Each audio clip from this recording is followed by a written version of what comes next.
uma cultura que eu vejo do nosso setor de ter um plano estratégico meu e é meu. Eu não vou falar para ninguém. Você fala assim, não é por aí. É alguma coisa assim que transcende. Porque você fala assim, todo mundo sabe o teu preço, onde você vai lançar. Por que você não passa isso para o teu fornecedor? Isso é público, né?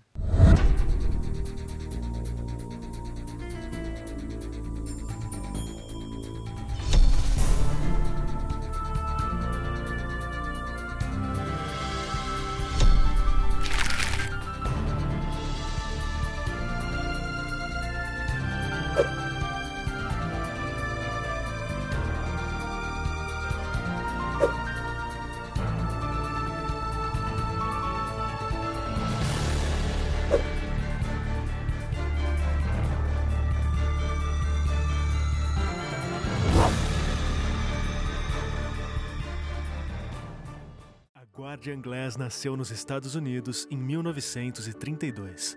Em 90 anos de atividade, tornou-se uma das maiores fabricantes de vidros e espelhos do mundo, presente nos 5 continentes e em mais de 26 países.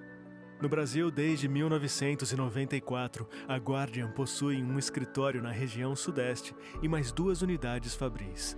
Uma em Porto Real, no estado do Rio de Janeiro, e outra na cidade de Tatuí, em São Paulo.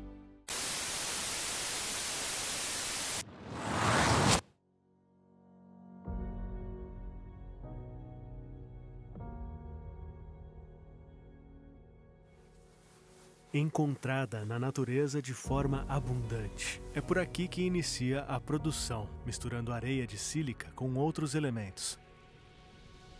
Beleza visual que nos atrai, energia que transforma. A combinação da mistura da matéria-prima levada ao forno, fundida em altas temperaturas. O oxigênio que respiramos. Em sua forma plana, o vidro é resfriado até atingir a temperatura ambiente. É a origem da vida.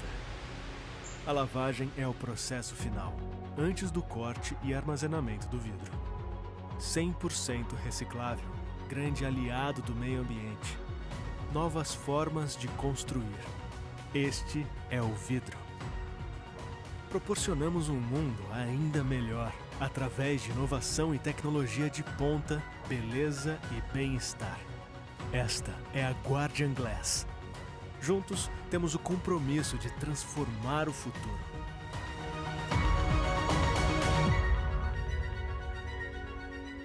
E aí, pessoal, bem-vindo a mais um Papo de Engenharia. Mais uma vez eu, Vladimir Rodrigues, junto com a Ale Oliveira, apresentando mais um episódio aqui com conteúdo de muita relevância para o mercado. E hoje a gente vai mergulhar num setor que já foi visto até como operacional, mas é um dos mais estratégicos da obra, da construção, que é o setor de suprimentos. E por isso a gente vai conversar com o Fernando Teixeira, ele que é auditor, consultor e representante da MPD no CTQ, e o Ivo Mick, que é diretor de suprimentos também da MPD. Bem-vindo, pessoal. Obrigado por ter aceitado o nosso convite. Valeu. Obrigado. Feliz de estar aqui. Obrigado, Valer. Obrigado, Vlad. Obrigado a vocês. Pessoal, nós vamos falar sobre suprimentos, né? E os desafios que a gente tem no mercado. São vários. A gente já falou sobre muitos itens que tem, mão de obra, qualificação. Mas o setor de suprimentos hoje, com os problemas que a construção tem, principalmente de planejamento, orçamento, você vê que os suprimentos é nevrálgico, né? Então a gente está falando de um departamento, como o Vlad disse, que era só um setor a mais da empresa, que hoje é totalmente estratégico. Então a gente está falando de prazos apertados para contratação, a obra está fora do planejamento e esquece de avisar os suprimentos, né? Detalhe, logística, que é super desafiadora, a necessidade da garantia de conformidade dos produtos. Normas cada vez mais exigentes, exigindo mais de entrega, mais velocidade.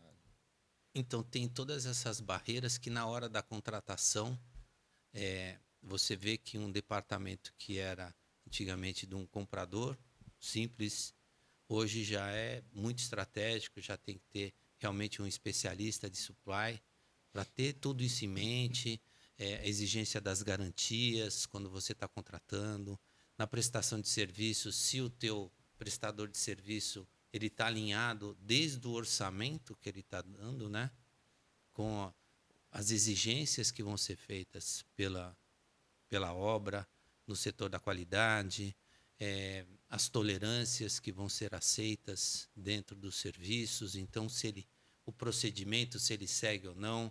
A gente tem uma parte muito forte da segurança do trabalho.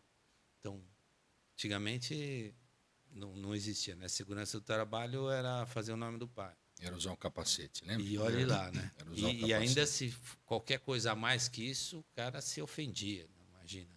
Então, o que a gente tem? O ciclo de vida útil do material é uma preocupação grande nossa hoje.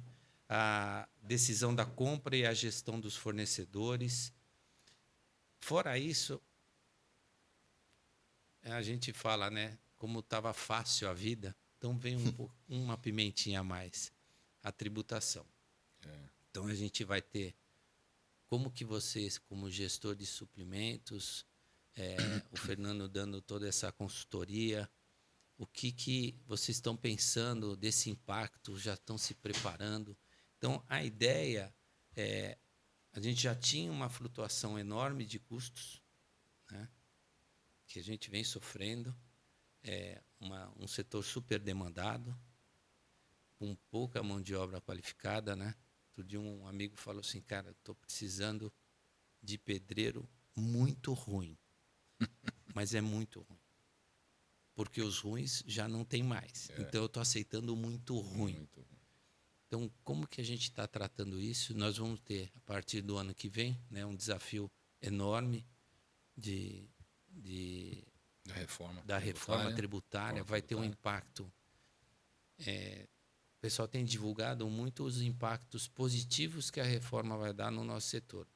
Mas esquece que o nosso setor tem um abastecimento gigantesco, que é a parte de serviços, de mão de obra direta, e esse impacto é violento para eles, porque muda até na gestão da empresa, dos nossos fornecedores. Então, como que vocês estão lidando? Se já estão trabalhando nessa situação, o que a gente pode fazer para se precaver? Porque tem muita coisa que, como nós somos corresponsáveis, nós vamos ter que ajudá-los, né? Claro. Então, qual que é a visão de vocês? Joguei tudo de uma vez só. Foi uma ótima colocação. Né? Bom, ele tem bastante Começo, coisa. meio e fim, não sei se tem ainda. Né? A gente já tem o começo. A gente tem até essa parte que é tributária, né? Sim. Nós vamos fazer um episódio sobre isso até, né, Vlad? Com a doutora Virgínia, porque Importantíssimo, muito... viu? Importantíssimo. As empresas, principalmente de construção civil no Brasil hoje, né, ainda não têm uma visão clara dos impactos da reforma tributária. A gente tem estudos, o Sinduscon São Paulo está fazendo isso também, o CTQ tem discussões grandes dentro de casa para ver como é que vai ficar, como vai ficar, qual o impacto vai ter, como é que funcionam os fornecedores, como nós vamos encarar os faturamentos diretos de material, muito comuns nos pacotes de prestação de serviço hoje na construção. Sim. E a resposta é não sabemos. Assim. A gente sabe que vai mudar, sabe que vai precisar aprender a fazer diferente, mas a gente ainda está longe de ter um cenário claro, definido, dos impactos que isso vão trazer, a relação, gestão contratual, a parte de equilíbrio econômico, a parte de força maior. A gente teve uma pandemia enorme aí que nos ensinou a trabalhar com uma maneira um pouco diferente do que a gente vinha fazendo antes da pandemia. Um aumento absurdo de insumos, as LMEs do cobre e do alumínio disparando ao Deus dará. Então, realmente foi um período muito grande e a reforma vem para jogar como você falou, para jogar um tempero adicional em todo esse circuito que já não é muito simples de gerenciar, né? É porque a gente, pelo menos, entende um pouco de um impacto que pode vir e acontecer. O Fernando até falou, a gente não tem certeza de como vai ser ainda, estamos tateando, apesar de... Imaginar, né? A gente imagina. Né? Acho que é mais a imaginação funcionando do que certeza, né? E o pior é que já é janeiro, né? Tá aí, não tá longe. A gente espirrou, já estamos nessa situação. Porque tem uma situação que o pessoal esquece, que é como que o prestador de serviço atua na gestão da empresa dele.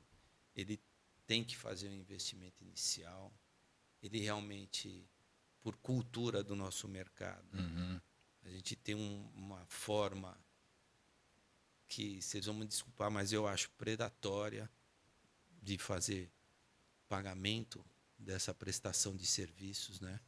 A gente, infelizmente, como nós somos reféns do fornecimento dos materiais, porque teu material não quer pagar dessa forma, mas simplesmente eu não forneço e sinto muito, né? Sinto muito. Para as commodities é exatamente isso. E fica naquela. Essa é a condição, trabalhe com isso. Não gostei. Paciência, E né? agora? E agora? Você tem um problema. Mas a mão de tá obra é aqui. o contrário, né? A mão de obra é o comprador, né? Com respeito, estou falando. Claro. Fala, essa aqui é as condições, se você quiser. Mão de obra não tem sinal, não tem tanta segurança, né? Que nem você falou, às vezes você precisa produzir nos primeiros 30 dias, depois de 30 dias você fatura para receber. E tem que receber, às vezes, por algum problema, às vezes até de administrativo da medição, você não recebe com 30 dias, recebe com 40, ou seja, trabalhou 70, 80 dias Sem receber. sem Só receber. até vou completar, Alexandre. Eu me lembro do meu pai, né? Meu pai era um técnico na área de pavimentação rodoviária e a gente viajava junto, eu era adolescente, né? Ele era da área da BCP, da área de cimento, né? E eu me lembro dele comentando, muito comum acontecia, né? Por exemplo, nosso pacote lá de tecnologias da BCP, evidentemente envolvendo cimento porta. Então a gente falava de concreto para pavimentação, a gente falava, sei lá, de solo cimento, que é uma alternativa, né, muito usada na pavimentação Na rodoviária. infra, né? O Estado de São Paulo tem muita coisa feita subbase, assim. lixo, né? E o meu pai reclamava. Eu estou falando disso, olha, início dos anos 80. Né? Na época do cheque visado. Pouca gente conheceu o cheque visado. Você conheceu o cheque visado? Não vou explicar o que é cheque visado, mas de certa forma era um cheque administrativo. Não sei nem se existe ainda hoje cheque, quanto mais administrativo, mas enfim, era uma ordem de pagamento que estava na mão endereçada para uma determinada empresa. Você só comprava cimento mediante cheque visado. Você entregava o cheque na portaria da planta, lá do depósito, da fábrica de cimento, etc., e carregava o caminhão. E isso era um problema para os empreiteiros, porque no custo do solo de cimento, na época, salvo algum engano, 60% da medição era cimento. E aí meu pai falava, pois é, a gente fez, chegou lá na frente, o DR de São Paulo organizou a licitação, aquela coisa toda, né? A gente perdeu para o pessoal da Pedra, ele falando esse pessoal da Pedra, o concorrente. O concorrente O forte. pessoal da Pedra, para quem é esse pessoal da Pedra? Não, eles trocavam a solução técnica para brita graduada, que era uma solução técnica muito boa, não tem nada a ver com a solução. Mas por que o pessoal da Pedra deixa pagar depois? Olha isso. Você Porque, vê como de é fato, que é uma questão de fluxo de caixa. E para uma obra grande, normalmente Imagina. infraestrutura é dependente do fluxo de A caixa. conta é... Você ganha o processo, você ganha o projeto trabalhando bem com o fluxo de caixa. Exato, né? Então, o desafio, ele permanece, né? A gente brinca com o elevador, que é um dos assuntos do nosso lado do CTQ. A gente discute muito isso lá, né? O elevador tem lá a sua forma de contratar, a gente vai pagando em suaves prestações antes, como se fosse um consórcio. É uma coisa interessante, que eu acho que consórcio só tem no Brasil, né? Ninguém... Enfim, a gente não pega o produto. E, de certa forma, é uma maneira de facilitar a nossa vida, né? Mas o pessoal da mão de obra não pode praticar esse consórcio. Vamos fazer o seguinte, vamos pagar um empreiteiro de fachada e ele vai entrar só em dezembro, Pra do ano fachada. que vem. Pois é. Até para A segurar gente garante o não preço, né? Quer dizer, dá, não não existe tem. essa condição para mão de obra. Acho que nem para materiais, né? Se a gente tentar comprar antes hoje, ninguém vai deixar. Eu lembro do pessoal na época com oscilações de preço de aço, né?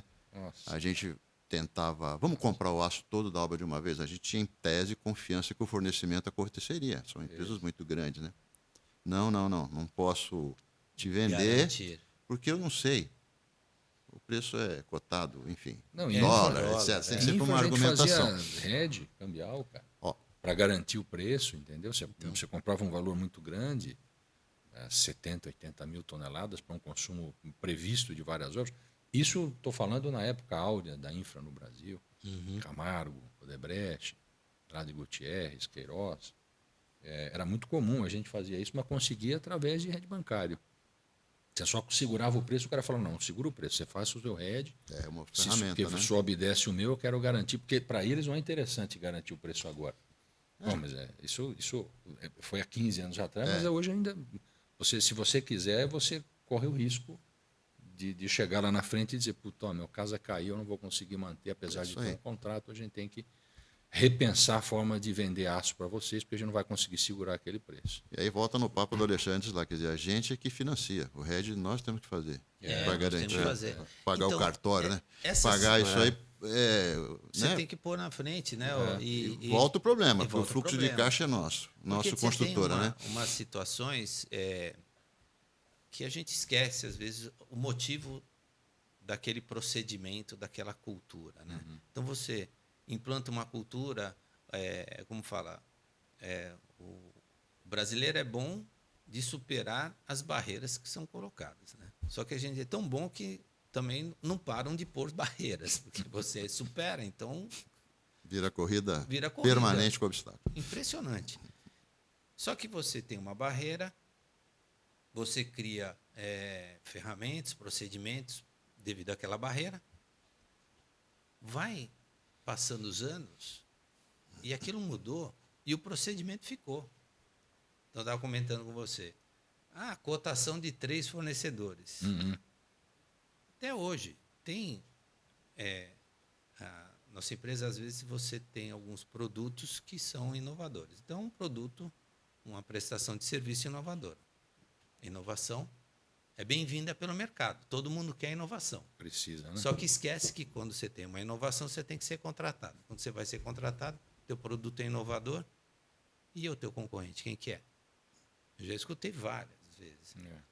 Desculpa, eu não posso te contratar porque eu não tenho como fechar o quadro de concorrência.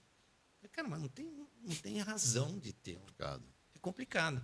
Então, o pessoal esquece o motivo e que é daquela barreira que houve. Por que você só paga, presta serviços, faz uma medição, depois paga 15, 30, 60 dias? No meu fluxo de caixa. Assim, você está precisando de dinheiro, você vai pedir para mim, que sou prestador de serviço, vai para o banco, vai, sei lá. É uma situação difícil. Sim. Né?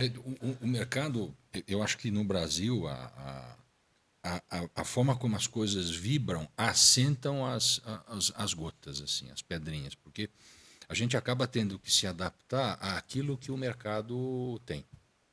Principalmente a área de suprimentos, é uma área que tem que ter uma criatividade grande, não só pela reforma que vem por aí, mas a carência de mão de obra, que a gente sabe que é um problema que a gente vem enfrentando já há muito tempo no setor.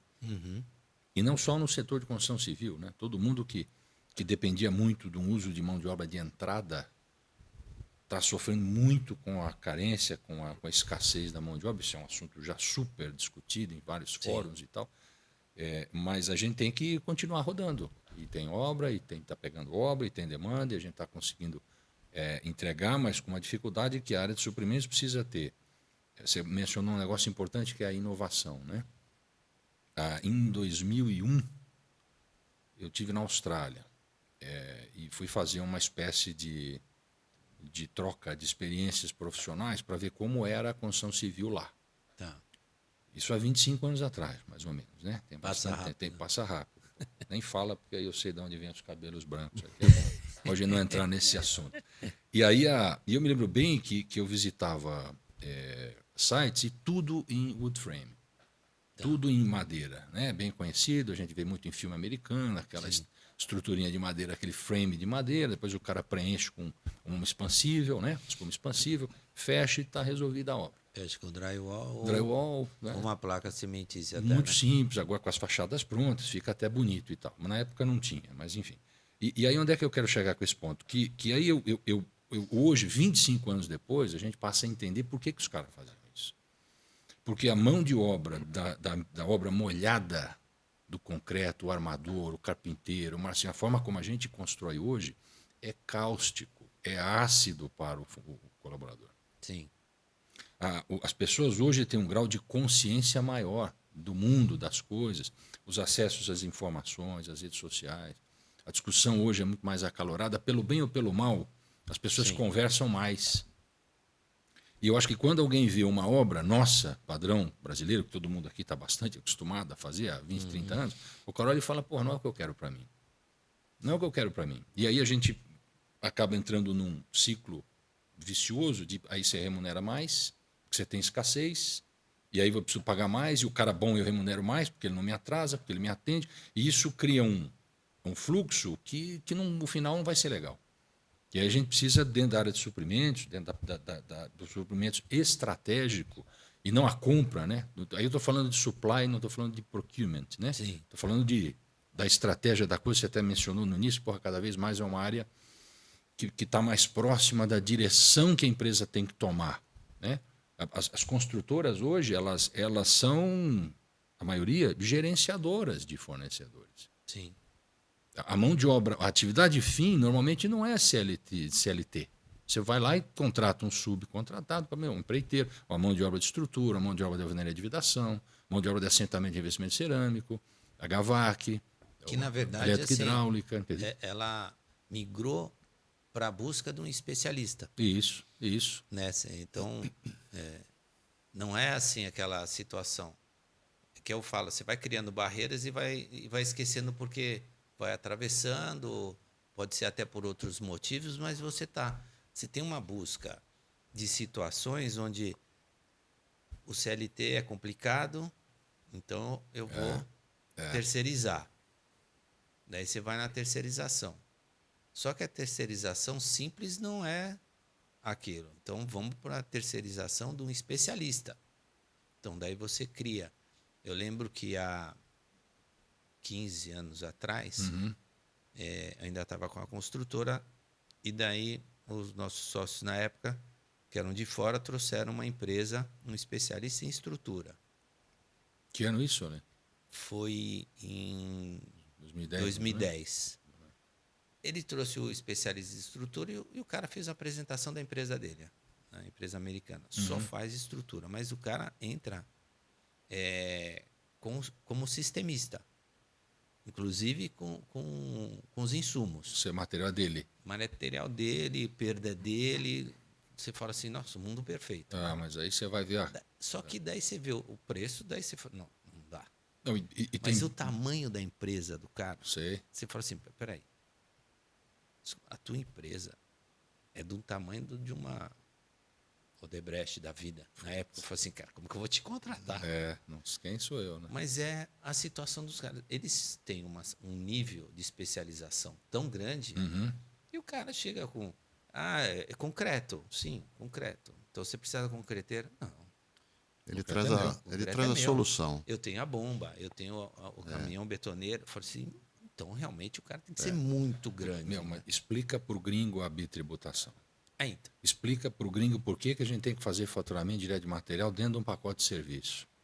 E essas particularidades, É difícil. para concluir a história da ida lá, do intercâmbio, aí a gente descobre que quando você vê por que os caras fazem isso, você fala, porque não tem bitributação, porque não tem mão de obra. E o cara falou, se eu fosse fazer uma obra de concreto, estrutura de aço, eu ia precisar de 200 pessoas nessa obra. Eu tenho 20. E isso é caso real de 25 anos atrás, hein? Eu não estou falando de 5, é 25 anos atrás. E 25 anos depois, o brasileiro, a estrutura, tema ainda em trabalhar com concreto, porque a mão de obra era abundante. Então, Era livre, né? O nosso passado era de uma forma, a gente continua vivendo o presente da forma do passado, só que mudou. Exatamente. Eu não tenho mais essa quantidade de mão de obra. Eu não tenho essa necessidade de ser tão paternalista com eles. Eles estão bem. Sim. Eu recebi um vídeo outro dia que o rapaz estava entrevistando. Falei assim, olha, você é o quê? Não, sou engenheiro civil, tenho mestrado, já escrevi livro, não sei o quê. Ele falou, puta, perfeito mesmo. Aqui teu salário, R$ 1.500, vale transporte, vale refeição, você pode começar agora. Daí o cara falou, fica aqui. O senhor, eu sou pedreiro. Pedreiro? Nossa. E aí? Não, tenho mais de um ano de experiência. Mais de um ano. Você é excelente. Tem algum currículo? Não tenho. Não faz mal. Não tem problema. Está aqui seu salário, 12 mil. Isso por aí. mês. Mas você pode 12 mil, começar hoje, né? Mais Tá contratado. benefícios. Tá contratado. Tem uma picape da empresa, você fica à vontade se precisar da picape. Se tiver alguma ferramenta que não tiver adequada, o senhor pode falar, pelo amor de Deus, a gente troca na hora. Tudo bem? Eu vou pensar. Nossa senhora. Daí você olha o engenheiro, Engenheiro. tirando a roupa, botando o boné, voltando com assim. Eu também sei assentar bloco, eu sou bom. Então é brincadeira. Mas é isso. Mudou isso. Só que também é aquele negócio, né? A gente acha tudo engraçado, mas é a nossa tristeza, é o nosso dia a dia. É que a Tá gente tem que assim, tirar, cara. tem que achar alguma coisa boa disso, porque a situação tá aí, você vai ter que Tem resolver. que enfrentar. Ou você que enfrenta resolver. chorando ou dando risada. Exatamente. Mas é uma situação que a gente vê o caminhar, né? Então, quando a gente vê o caminhar, estava conversando com o Vlad, surgiu essa ideia de falar sobre o departamento de suprimentos, né?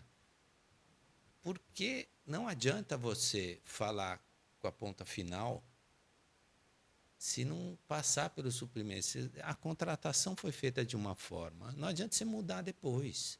Então, realmente, a ideia é realmente o que a cadeia de suprimentos, o que vocês estão pensando nessa modificação. Realmente, eu vou buscar... o pessoal fala muito de industrialização, só que tudo tem o limite, né? O que é aceitável, o que dá para fazer. Que o pessoal, que o wood frame é melhor, mas você traz para cá, já vi várias empresas trazendo e indo E embora. voltar. Steel frame, que ainda é uma incerteza, tá aí, Tá aí. tá mais forte, mas ainda tem gente que torce o nariz. Sim. Eu acho que no final não bate e tal. Né? Você tem a parede de concreto. Putz, quantas fechada empresas entraram de cabeça e poucas continuam, né? Porque não é simples, né? Você tem uma situação que é engraçada, a gente discutia muito a velocidade da obra. Não, então, quanto mais rápido, melhor. Calma. Se eu for muito rápido, o meu cliente que está fazendo o pagamento até não a entrega acompanha. não acompanha, ele não tem essa grana, que seria, teoricamente, a entrada até ele entrar no financiamento. Sei. Isso aí. Então, também não posso ter um prazo tão curto. Então, vamos para a industrialização. Sim, mas... né? Por que a estrutura de aço não vingou? Então, porque é rápida demais. Não adianta você fazer um prédio e deixar lá e daí ficou... Não, agora espera, vamos dar um tempo. Aí sobra de igreja, né? Tem a próxima quermesse para arrecadar ali, né? Agora vamos fazer alvenaria. Faz um bingo, todo mundo Vai compra devagarzinho. um sanduíche, uma paçoca. O padre Alexandre fala bem de assuntos, né? E a gente sabe disso. Eu estou lá na Catedral de Santo Antônio É que é lá de um- Osasco. tá vendo, olha? É dessa forma aí. Faz um bingo, faz uma rifa. É que Passa o chapéu, é uma engrenagem, né? Aí um pouco a gente mordendo o rabo, né? Se você olhar, nós temos várias iniciativas, até a MPD tem, várias empresas têm. Está valendo agora aí uma premiação lá do Giuseppe, tá certo? Sobre formas, plásticas, tem muita ideia, mas claro, a coisa funcionar como uma solução de mercado, vou falar como solução de mercado, eu poder entrar hoje e sair cotando. Sim. Entendeu? Vamos cotar drywall, a gente te cota mais não é do que mais 3 uma- orçamentos, né? Uma solução. Vou chamar de solução de disruptiva, mercado, que a gente vai, tenha capacidade de fornecimento e tenha também, enfim, permeabilidade disso no mercado, né? Às vezes eu vejo lá uma preocupação, várias empresas que eu já conversei, vamos trabalhar com tal técnica, com tal solução, né? Vamos falar de um componente, não interessa o componente, né? Eu vou fechar com ele, Fernando, mas lá na frente ele é o único fornecedor. Hoje. Se ele engasopa lá, se ele... Os banheiros prontos, Sei lá, antigamente, demorou isso- tanto para retomar. Shaft pronto. Shaft banheiro barra, né? pronto. Mas... Lembra as fachadas pré-moldadas? Você não é que você tem uma solução que, se não der certo, você pega outra empresa com essa... Pois é. Não, cada empresa tinha uma Vou solução chamar de- totalmente diferente. chamar de personalizada, não sei se é a melhor forma de dizer isso, mas a solução é única ali para você e eu fico na mão dele. Eu já percebi muita gente grande com esse olhar.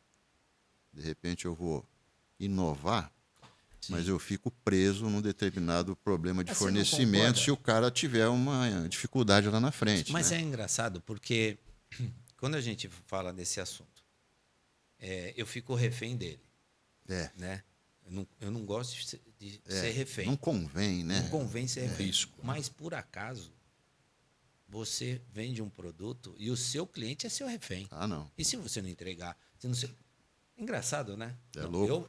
Eu posso deixar alguém refém, mas eu não posso ser refém de ninguém.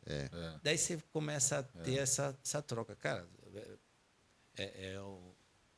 sou de família mineira, os caras falam assim, não confie num homem que não bebe.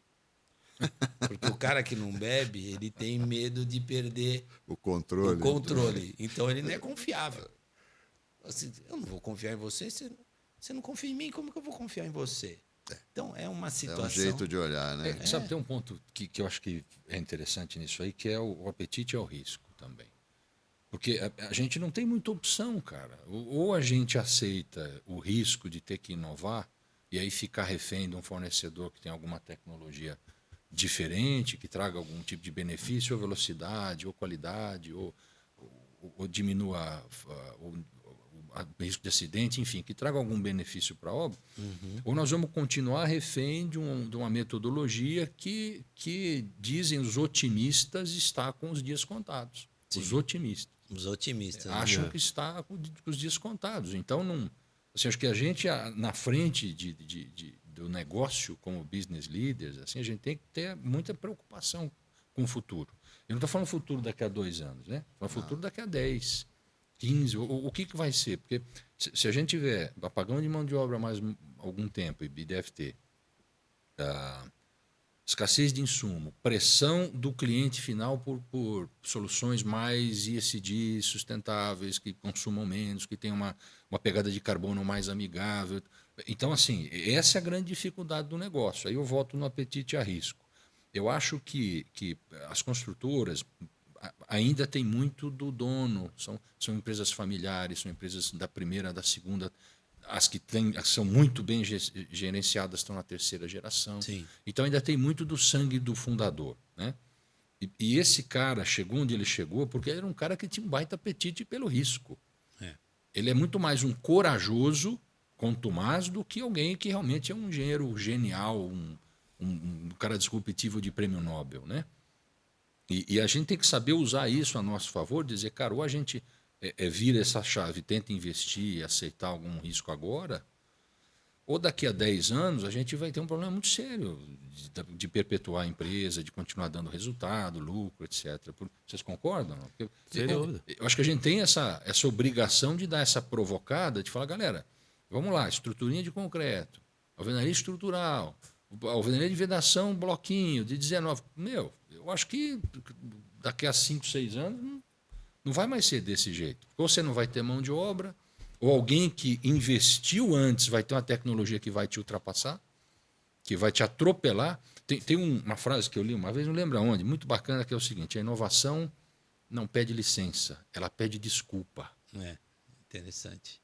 E eu acho que a gente, como líder de negócio, a gente tem que estar muito preocupado com isso de verdade. Tem que entregar o EBITDA esse mês, as metas do fim de ano, tem um mês para a gente bater todas elas. A gente sabe da preocupação do curto prazo, né? Verdade. Mas, se a gente não pensar daqui a 5, 10 anos, o que vai acontecer com isso, nós vamos ser atropelados. Você não está vendo os chineses? O que essa turma está fazendo em tecnologia construtiva, cara? Né? Eu acho que é um ponto também que a gente, aqui no Brasil, eu me lembro que em 2000, se vocês lembram todos, não tem ninguém muito novinho aqui na mesa, em 2008, 9, 10, 11, 12 mais ou menos, a gente punha banca de engenharia no Brasil. Principalmente em hidrelétrica, lembram? Aquelas grandes obras de infra. Os gringos vinham aqui na Odebrecht pegar, na Camargo, pegar know-how de engenharia no Brasil, meu. Impressionante. Tem uma grande hidrelétrica sendo construída, não sei se já terminou, não lembro bem, acho que, se não me engano, na Etiópia. Um baita de uma barragem gigantesca. Tipo, para o engenheiro civil é o estado da arte do diploma do cara, sabe? E eles vinham no Brasil e falaram, como é que vocês estão fazendo? Como é que fizeram Belo Monte? Como é que fizeram Curuí? Como é que fizeram Itaipu? Know-how, sabe? né? Olha. E hoje a gente é um puta seguidor de tendência, sabe? Experiência, Também é né? uma questão que transcende suprimentos, mas Que eu acho que é importante a gente Mas, ó, provocar, né? vou pegar teu gancho aí, que é um pouco do que a gente já sabe, né? Claro. O modelo de negócio, fala só de residencial, edificações, a gente está dentro de São Paulo, enfim, todo mundo está incomodado com o volume de obras, né? Sim. Lá em casa eu tenho um crítico. Meu filho, É. eu não posso tirar a razão dele. Entendeu? Dá raiva, Dá raiva, porque saber que ele tem razão. Fala, né? pai, eu odeio Eu ter não razão. vou falar o nome das Odeio empresas, ter razão, mas né? é uma das empresas nossas lá, Alexandre, do CTQ. Pô, a gente sabe o nome do vigia da noite, porque quando chega de manhã o café da manhã, dia sim, dia não, o Zé dorme. Aí o cara bate lá assim, Zé, o Deus café. do céu. Ser vizinho de obra é complicado. É né? bom, é Não estou bom. criticando a construção, não, porque é complicado para quem também tem vizinhos em torno da obra, né? Mas um pouco do modelo de negócio nosso esbarra nisso, né? Se a gente observar obras de barragem, o Estagiei Tucuruí lá é uma coisa incrível. Quem teve essa oportunidade Não, talvez não tenha outra tão cedo, né? Fantástico. Mas o que acontecia? A palavra de ordem lá era tecnologia. Precisou de um recurso? A gente ia atrás. Vai atrás, né? A escala da obra não se tinha feito Propicia, né? daquele jeito exatamente, mas, sei lá, vamos concretar um bloco. O bloco lá que eu acompanho uma concretagem, ele era 2 vezes ou 3 vezes essa sala que a gente está aqui. Olha, Dentro do bloco, a gente tinha um trator de esteira, dentro do bloco. que ele tinha lá os vibradores, que era um vibrador realmente, um negócio do tamanho de um pilar, a impressão que eu tinha ficou na minha. Ou seja, tinha um guindaste, o Pender, não lembro mais o nome dele, que ele levantava aquela coisa e levava lá por cima, etc. Tecnologia era assim disponível porque havia capital. É, Se a gente hoje falar, olha, vamos fazer o seguinte, vamos trabalhar, vamos pegar o banheiro, né? Eu vi uma planta produzindo nos Estados Unidos banheiro com chapa cimentícia. Pronto, banheiro pronto. Eu vi esse vídeo no fim de semana, tem um primo da minha esposa que foi visitar a fábrica robótica, padrão automobilístico, né? E a gente vai experimentar aqui, né, Alexandre? A gente tem a dificuldade, né? Você acompanha tão de perto as questões de pós-uso, né? É. A gente vai embarcar num produto de garantia de 5, 10, 15, 20 anos sem olhar o desenho completo. Quando eu falo desenho completo, é aquele conceito de design, né? De pensar o produto, e hoje está muito claro para carbono, o ciclo de vida do produto é a nossa Sim. dor de cabeça, né? É, uma delas. Como é que eu dou manutenção nisso? Vou usar esse vidro bacana aqui e o fornecedor... A MPD mesmo, né? A sede da MPD é num prédio bacana lá, que por questões ambientais, selos... Eu nem sei qual que a gente fez lá, acho que GBC, né? Enfim. A gente Cara, trouxe um vidro para a alegria do Milton, né? Me lembro super bem, um vidro da Itália. Lead Gold e tal. Ficou feliz porque dava lá a questão de... Low E, Pois Chama é, de o vidro low veio E. da Itália. low emission. É um vidro. E a gente tem que enxergar isso. E quando eu digo a gente, né, o projetista e o empreendedor, o incorporador, que de certa forma é um pouco a nossa leitura aqui, né? Ele fala assim, meu Deus, eu vou inovar e depois lá na frente o ônus pode ser meu, mas e o bônus, né? Quer dizer, Sim. esse equilíbrio está dentro da minha margem de conforto, né? Vamos falar dessa maneira que é mais simples. Talvez um pouco, não é crítica, mas é um fato, né? Perfil para quem usa carro elétrico. Para alguns de nós, carro elétrico talvez seja a solução fantástica. Para quem tem que dirigir de verdade e viajar daqui, sei lá, para Prudente, carro elétrico pode ser um desafio, né? Porque você vai daqui Sim. pensando onde eu vou enfiar a tomada, né? Ou seja, é uma questão cultural. Polêmica. Polêmica, né? Porque Mas esse se a gente é um pouco tem... que a gente esbarra, né? Só fechando o ciclo. Então, a gente esbarra um pouquinho na questão do negócio. A gente está baixando, temos o desempenho, né, para ser garantido. A gente tem uma série de condicionantes mercadológicas, legais, normativas, né? A gente é parceiro daquele filho que a gente põe no mundo quando constrói, né? E, de certa forma, embora a gente não queira, essa coisa nos preocupa. Então, o banheiro é uma solução que eu acho que é tangível, né? tem os kits prontos, né? Sei lá, tem a questão do cara que faz ali a peça única para a gente. Será que ele daqui a 2 anos, que nem a gente contrata elevador, eu vou assinar o contrato, você vai me entregar daqui a 1 ano, quer dizer, entregar não, né? Vai montar daqui a 1 ano. Começar a montar daqui a E um ano e piriri meio, né? pororó. Então, quando a gente, de repente, traz um fabricante de segunda linha, será que eu não vou ter uma baita dor de cabeça? Ou seja, é muito difícil mesmo, né, tomar decisões de tão grande porte. Diferente da, sei lá, de uma barragem, de uma obra de metrô, onde a gente tinha um condicionamento econômico e técnico diferente, né? Fazer foguete é diferente. incrível. Fazer rojão, Mas é que talvez a gente não tenha esse espaço de orçamento para, né, aceitar o risco, né? Que eu acho que essa é a palavra. A gente... o risco é o que você fala. Você mede conforme o tamanho da sua exposição. Isso aí. Mas o que eu chamo a atenção é que assim, a gente vem numa toada de cultura, e eu acho que é o que você falou, a inovação, ela é muito mais rápida do que a mudança de cultura. E eu acho que o maior problema nosso é esse. A velocidade da nossa cultura não acompanha a velocidade da inovação e da necessidade que nós temos. Se a gente lembrasse, nós tínhamos empreendimentos, né, há 20, 30 anos atrás, que a maioria eram prédios com 10 a 15 andares. Prédios de 4 apartamentos por andar já era assim, nossa, tem gente pra caramba nesse condomínio.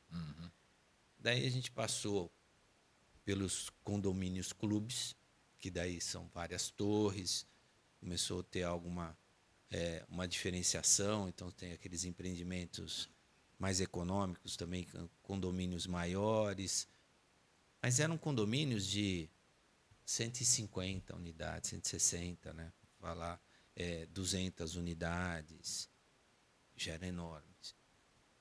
Hoje nós estamos em obras 40 e poucos andares. Sim, é normal, né? São gigantescas as obras, né? As empresas, a grande maioria que nós conhecemos, né, não tem uma só obra dessa, são várias obras dessas. Então, o que eu vejo assim, a nossa cultura acompanha a situação de temos um problema de mão de obra. Esse problema de mão de obra eu vou resolver quando? Quando eu começar a obra? Ou, olha, vem cá, meu parceiro, você estrutura, que nem o Vlad tem uma empresa que é especialista em estrutura de concreto. Nós temos, nos próximos anos, várias obras para você se programar, se organizar. Essa obra está iniciando, você pode investir na equipe, essa equipe tua, que Vai você rotacionando vai a equipe. rotacionar, você não vai perder, você pode investir nesse profissional. A gente não faz isso com parceiro. Então, por quê? Porque nós vemos numa cultura que antigamente você tinha uma obra, duas, você não sabia quando você ia iniciar a terceira, a quarta. Era uma dificuldade enorme de formar o negócio, dele realmente sair. Então, eu acho que, e daí é uma situação que você falou do departamento mais estratégico, essa estratégia da companhia, do crescimento da companhia, ela vem para o departamento de supply, para esse departamento conversar, porque eu sei que isso nós fazemos muito bem com os fornecedores de material, os chaves. Então, eu chego com o pessoal do aço, do elevador. Elevador a gente não compra uma obra. Normalmente você fecha pacotes, né? Você fecha pacote. Você vem com o pessoal de esquadria de alumínio, você fecha pacote. Você mostra para ele que ele vai industrializar, olha. Então, por que a gente não faz isso com a mão de obra? Porque não adianta a gente ter esses grupos de trabalho pensando em oferecer uma evolução na carreira do profissional que está entrando na construção civil. Que a gente fala, né? A mão de obra nossa está envelhecendo, né? Estávamos com 42 anos de idade, a média, né? Então, é uma obra que está envelhecendo. Tá, e o jovem está entrando? Temos que mostrar a perspectiva dele de crescimento. Isso. Como, cara pálida, que eu vou mostrar uma perspectiva de crescimento, se uma obra de média 2 anos, esse serviço ele fica 6 meses só. E ele fica com hiatos. Isso demanda da empresa, da área de suprimentos, plano estratégico de suprimentos, de contratação, porque eu preciso ver, na linha do tempo, quantas obras eu vou ter. Aí eu preciso entender daquela obra para eu saber quanto tempo vai ficar, por exemplo, o cara da mão de obra de estrutura de concreto. Como você falou, a obra tem 2 anos e meio, mas o cara não fica do primeiro ao último dia. Né? Exato. Tem um períodozinho ali que o cara entra, trabalha, que o fornecedor trabalha, depois ele sai e vai procurar outra obra. Desculpe.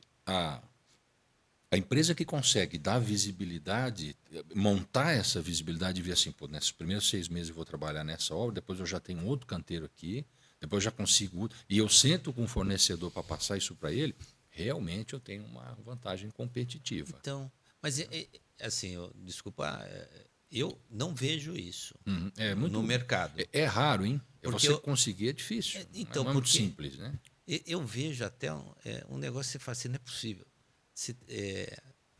Nós trabalhamos muito com checklist de entrega final de obra. Né? Então, a gente aplica o checklist antes do cliente, né? Prepara a unidade com o olhar do cliente e depois entrega para o cliente. Então, a gente vai muito no final da obra. A gente cansa de falar com o engenheiro daquela obra. Fala assim, e aí? Para onde você vai daqui? Não sei. Cara, você fala assim, não, peraí. Nem o engenheiro sabe para onde ele vai. Imagina o pedreiro, o carpinteiro, o armador, o eletricista. Então, você fala assim, é uma cultura que eu vejo do nosso setor de ter um plano estratégico meu e é meu. Eu não vou falar para ninguém. Você fala assim, não é por aí. É alguma coisa assim que transcende. Porque você fala assim, todo mundo sabe o teu preço, onde você vai lançar. Por que você não passa isso para o teu fornecedor? Isso é público, né? Todo mundo sabe, tem a placa lá, acabou, né? Eu lembro o pai do meu ex-sócio na construtora era o Dr. Sérgio Vieira da Silva, da SVS, o calculista, né? A gente cansava de ir lá no escritório dele, ele estava com acho que era a Pini. E Caderno da Pini. Caderno da Pini. Não, mas ele pegava a revista e no final tinha a publicação dos alvarás. Olha que bom. Ele falou assim, e a gente falou assim, doutor, o que o senhor está pintando? Ele falou assim, são as obras que eu posso ligar para esse cliente e dizer assim, você tá precisando de projetista. E desde aquela época eu ficava assim, cara, você tem que avisar teu cliente que ele vai precisar de você. Cara, não era o teu cliente que tinha que falar assim, olha, você se programa, porque nos próximos anos nós vamos ter essa obra, e eu preciso ter garantia, porque depois fica, a obra atrasou? Atrasou porque... O projeto não está acompanhando. Cara, uns negócios que você fala assim, essa obra minha atrasou porque o equipamento de fundações atrasou para entrar. É isso. Então você tem uns negócios que você fala assim, equipamento de fundações já daí é muito básico você errar nisso. Agora, também você tem, olha, o meu emprego, porque eu tenho cliente que fala assim, olha, eu estou precisando de um fornecimento de serviço para quando? Não, tá para sair essa parte para começar daqui a 2 semanas, mas eu não tenho certeza. Mas se programa para 2 semanas. 2 semanas? Você acha que eu abro o armário aqui e falo assim, moçada aí, ó, daqui a 2 semanas eu tiro vocês daí de dentro. E você viu que o cara na frase ainda falou, eu acho que eu não tenho certeza. Então, ainda tem essa situação. Você não tem certeza. Acho que eu não tenho certeza. Mas você tem um exemplo bom do desafio? Você já fez reforma em casa, acho que todos nós tivemos o privilégio, a alegria. Como a do banheiro, né? O filme é um clássico, né? Para quem chama um pedreiro, sei lá. A experiência recente lá em casa é trocar a cerâmica do banheiro, etc. Né? Do banheiro. O pedreiro, ele não se contém.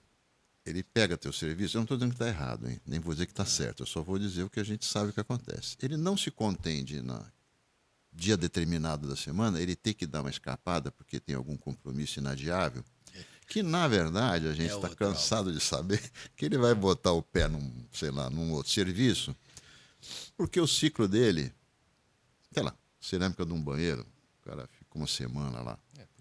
A gente dá graças a Deus porque foi um poeirão. Não, pois é, um problema, né? Um problema. todo mundo louco para ele ir embora, né? Realmente é aquela história, a gente sabe. Então, é um pouquinho isso aí. Se fosse possível, eles botavam o pé em todos os canteiros, mas não iam produzir como deveriam, que é hoje um pouco o que acontece. Tem muita demanda, eu tenho que equilibrar aqueles pratinhos, lembra aqueles números circenses, né? De chinesinho equilibrando o prato, que é uma coisa que eu não sei se acalma ou deixa a gente ansioso, né? Eu ficava mais ansioso do que achar divertido. E o prato, né? O chinês eu não sei se estava ansioso, mas a gente ficava ansioso, vai cair tudo, não vai cair, não vai, o Silvio Santos gritando. A gente percebe isso, o desafio deles também. E é um pouco nosso, essa situação das nossas engenharias. Só que não dá para a gente fazer um canteiro, né? Ó, dá um pulinho lá na segunda-feira, eu boto tapume. É. Aí eu vou na outra segunda e aí eu boto uma placa. Aí eu boto, até que eu possa, evidentemente, remanejar parte da equipe, né? Porque a natureza do... Aí volta para o ambiente de negócio, a maneira como a gente contrata. A gente trabalha sem planejamento de longo prazo, porque a oferta vem. A gente não tem a certeza da demanda, né? Então, isso Mesmo que quem incorpora, né? Porque a mas gente isso sabe que eu queria que, provocar. pumba, para na prefeitura. Vou dar um exemplo clássico, Não, né? A mas gente é- precisa de um alvará para sei lá o quê, Mas enrosca. eu vou E assim provocar. caminha a humanidade. Então, eu vou provocar porque eu acho que isso daí é uma cultura desses medos. Porque a gente está falando, eu não estou nem dizendo do início que você não sabe quando inicia. Da entrada, né? A ordem de serviço, lá, vai, vamos mas começar. eu tenho obras que eu já tenho essa certeza. Eu tenho já dentro do pipeline da empresa algumas que certezas. Você tem ela toda planejada, ela com cronograma. Assim, a alvenaria pode atrasar o fim, mas o início, pelo menos, eu sei quando ela vai iniciar. E nem isso as empresas estão passando, buscando os parceiros. Tá certo? Que é aquilo que falamos, né? Vou ter que contratar, cada contratação é uma nova experiência, então faz a concorrência. Você, cara, de novo a concorrência, que perda de energia, você está com um parceiro, ele está te atendendo, você tem já o preço, você já fez uma concorrência naquele momento, o preço dele tá justo, tá indo, você está querendo o quê? Descobrir a roda com o carro, trocar o pneu do carro andando. Então, essas situações que eu vejo que é um planejamento que a gente fala assim, o setor da construção civil está em busca da industrialização. A gente cansa de falar aqui, né, Vlad? O setor da construção civil, se ela aplicasse o conceito da industrialização, já estava bom pra caramba. Ela não precisa nenhum método construtivo da NASA. É o conceito. Linha de produção, falhou, corrige, retroalimenta, né? continua. E assim vai. Planejamento, essa linha começa aqui, essa aqui, cadeia de suprimentos, logística, o just in time, que hoje, mais do que nunca precisa. Você tem os canteiros, você tem uma obra gigantesca, mesmo ela sendo gigantesca, não tem canteiro. Sem canteiro. Não tem canteiro. Né? Cadê a área comum do prédio? Né? Tá no 10º andar. Como assim? Então não tem o canteiro. Só quando eu chegar no 10º andar eu vou ter canteiro. Então é um negócio que fica bem complicado de você ver que alguns preconceitos continuam. Né? Você tem a parte... Outro dia eu vi uma situação interessante, foi uma palestra do Jorge Batruloni. Ele falando que todo mundo fala, olha, as nossas obras não mudaram, a gente constrói da mesma forma do tempo das pirâmides. E ele falou assim, vocês estão de brincadeira, mudou muito. Né? Eu lembro quando eu era estagiário de uma construtora que era altíssimo padrão, né? Nossa, eu vibrava, porque na minha obra tinha concreto FCK 28. Que tecnologia, hein? Era chique. Era Chique, porque a maioria era 15. 15. Hoje, você pegar um concreto 15, você jogar na calçada, tá fora do procedimento. Sei nem se tem lá Não é? para comprar. Né? Não. Eu acho que esse ponto é legal, porque eu acho que essa faixa, essa zona de conforto vem dessa falha de planejamento, e tal, porque a maioria das construtoras que a gente vê hoje foram forjadas num ambiente muito diferente. E aí a cultura ainda é daquela, não precisa fazer um contrato com um fornecedor para 10 próximas obras. Quando chegar lá, a gente contrata o cara. Aí a gente tem que voltar pro e falar assim, não contrata, chefe. Não contrata. Você Não vai tem, pegar. cara. Não tem. Mestre. Você já tentaram achar um mestre bom? Então. Mestre de obra, Pode mestria. até nem ruim tem. Pô, nem ruim, igual você falou do pedreiro. Pô, você tem um muito ruim aí, porque o ruim já não tem mais. Nem não ruim tem. tem mais. E você pode ver, o mestre tem 55 anos no mínimo. Então. E aí, cadê o filho dele? Meu filho já formou em engenharia, foi para o setor financeiro. E eu já escutei isso de um mestre, hein? Caso real. Ele falou, eu falei, doutor, cadê teu filho? Pô, antigamente, né? O mestre passava o bastão, o né? encarregado era o filho dele. Era o filho dele. Ele falou, cadê esse? Não, meu filho já formou em engenharia civil. Pô, parabéns, que legal. Que dia ele começa? Não, doutor, ele está lá trabalhando no Nubank. Eu falei, pô, mas rapaz, você vai perder. Ele falou, imagina que eu vou querer essa vida para o meu filho. Olha isso. E essa conscientização que a gente tem que... E aí, eu acho que, não só suprimentos, mas eu acho que a estratégia das empresas ainda é muito ligada a essa questão de falar, não preciso dar 10 obras para o mesmo empreiteiro. Porque aí você falou bem, não, pô, a gente garante a qualidade, ele tem visibilidade de quando ele vai trabalhar. Na tua empresa, quando você fala, doutor, traz 20 aí, vamos fazer com 2 semanas, talvez. Se eu chegar para você como contratante e falar, pô, Alê, cara, eu tenho 20 obras, aí eu vou precisar de você, da tua empresa, no dia tal, nessa aqui, você fala, Ivão, fechado, cara. Então. Ainda te dou desconto, ainda aceito o teu contrato, existe. Porque A gente não consegue, é difícil fazer isso. Tem os custos de desmobilização, que você perde. Mobilização.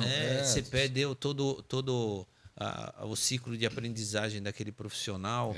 Todo esse custo que você teve, você não vai ter mais. E fora que, se o cara é bom, não é só o empreiteiro que ganha. A obra ganha. Pra caramba. A gente tem um estudo dentro da Engia que tem custo de retrabalho beira 21%. Conseguem cara. medir o custo na qualidade? Sabe por que é o retrabalho? Porque o pessoal esquece que o retrabalho está no cliente não aceitar aquele item e você ter que refazer. Não é só o retrabalho de um erro que a obra pegou. Ele vai até o fim do cliente. Então, esse custo de retrabalho é enorme. E o impacto, eu tenho a obra ali que ela atrasou 2 meses da entrega. Mas ela atrasou 2 meses da entrega por quê? Porque eu estou fazendo um serviço aqui. Esse serviço é retrabalho. E esses 2 meses a mais de custo indireto, você não contabiliza como retrabalho? Não. Como não, cara pálida? Não, e tem que... Custo indireto é um dos piores custos da obra. Só que o pessoal não contabiliza como retrabalho. Então, quando a gente fala, o retrabalho chega a 21%, os caras, imagina. Daí eu falo, cara, tem uns números que é um absurdo. A obra, ela parte, se tudo der certo, você tem, na construção, 7% de margem. Se for bem, hein? Se for bem. Aí você fala, como 7% de mais, só você perde 21 de retrabalho. Ah, não, já está lá, está embutido, lá está no... Mas está no Aí custo. você fala, como? Então, é o que eu falo, o retrabalho também faz parte da cultura da industrialização. A indústria não aceita retrabalho. Elimina o retrabalho, você pegou 21% e jogou para a tua margem da obra. E o conceito de custo da não qualidade, CNQ, que é um conceito que vem da indústria, é um conceito de industrialização que o mercado, o setor de construção civil ainda não tem. Exato. Que o cara não calcula. Na tua empresa talvez seja mais palpável. Sim. Você consegue ver o custo da não qualidade. Né? No setor da construção civil puro, edificação, corporação e tal, não é simples você conseguir medir o custo da não qualidade. Hoje a gente tem a 15575, que é a norma de desempenho. E a gente está tentando, tem que seguir, né? Está contratando tudo com base na 15575. Se eu for medir exatamente o custo da não qualidade baseado nessa norma, Nossa Senhora. o custo é altíssimo e talvez a gente ignore essa informação, né? Porque está lá, tem que fazer, ponto, acabou. A partir do momento que você contrata, você precisa falar, puta, não atender o custo não qualidade. Uma unidade, falando de incorporação, porque MPD é um caso bem específico, porque a gente tem um braço forte de incorporação, vertical, residencial, alto padrão e tal, e um braço muito forte de construtora, que faz hospital, faz escola, faz universidade, faz obras para terceiros, normalmente ligadas ali ao setor de saúde e educação, laboratórios e tal. São realidades bem diferentes, né? Você tem uma incorporação, você tem lá um mundo mais fechado, com menos possibilidade. Então, para que eu estou comentando isso? Porque o custo da não qualidade na incorporação deveria ser mais mensurável, mais rígido, porque tem um controle. É muito mais margem é menor. industrializável uma obra de incorporação. O ciclo de vida é 4 anos, 3 anos e meio. Você vai lá para o land bank, compra o terreno. Sim. Até você chegar na entrega final ao cliente, você sabia já como é que era a regra do jogo, né? Não era para ser surpresa você ter um anão com um custo de não qualidade muito alto no fim desse processo, né? Acho que tem muito a ver com isso que você está falando das empresas terem mais, tentarem buscar a visibilidade do custo da não qualidade, investirem mais no planejamento de longo prazo, principalmente quem faz incorporação. Não, é interessante porque você pega, por exemplo, um outro banco de dados que nós temos muito forte é da assistência técnica. E na assistência técnica, a gente pega dos nossos clientes o banco de dados deles, né? Na verdade, os dados, né? E imputa numa linha nossa para você ter ele comparável. E vai até a busca da causa raiz. Quando você faz um estudo de causa raiz, a gente dividiu em 5 itens, né? Então é custo mão de obra, clássico, né? Material. Falha na execução? Isso. Quando você diz mão de obra, é falha de execução. Falha é de isso? execução. Perfeito. Falha no material, né? A falha de projeto. E daí a gente adicionou 2, que é falha de gestão e falha e mau uso. Na gestão, o que é? Quando você tem um material que não atendeu, então a falha no material. Às vezes aquele material não atendeu, não é porque tem um defeito no material.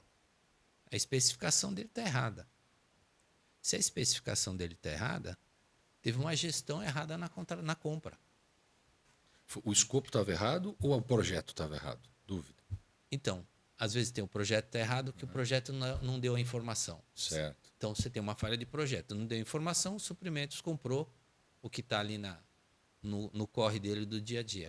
Aquele material, entra um item a mais. Só que ele tinha uma especificação, uma especificidade daquele projeto, deu a falha. Acontece bastante. Então, a falha não é do material só. Também é uma falha de gestão.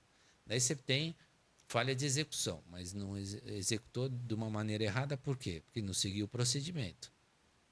Então vamos ver, por que ele não seguiu o procedimento? Você informou o procedimento para o teu prestador de serviço, seu fornecedor? Não, informei.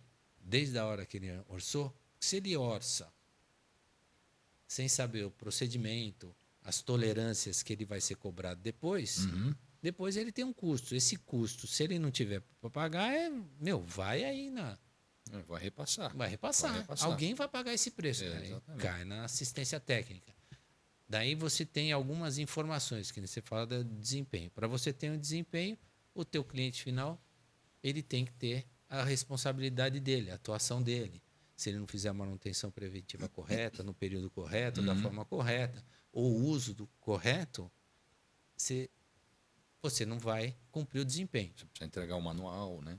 Manual de uso. De uso, mas com as informações realmente que não aquele blá, blá, blá que a maioria tem. Foto. Daí parece um caderno de venda. É. Então, você chega nessa... Faltou informação. Se faltou informação, é uma falha de gestão.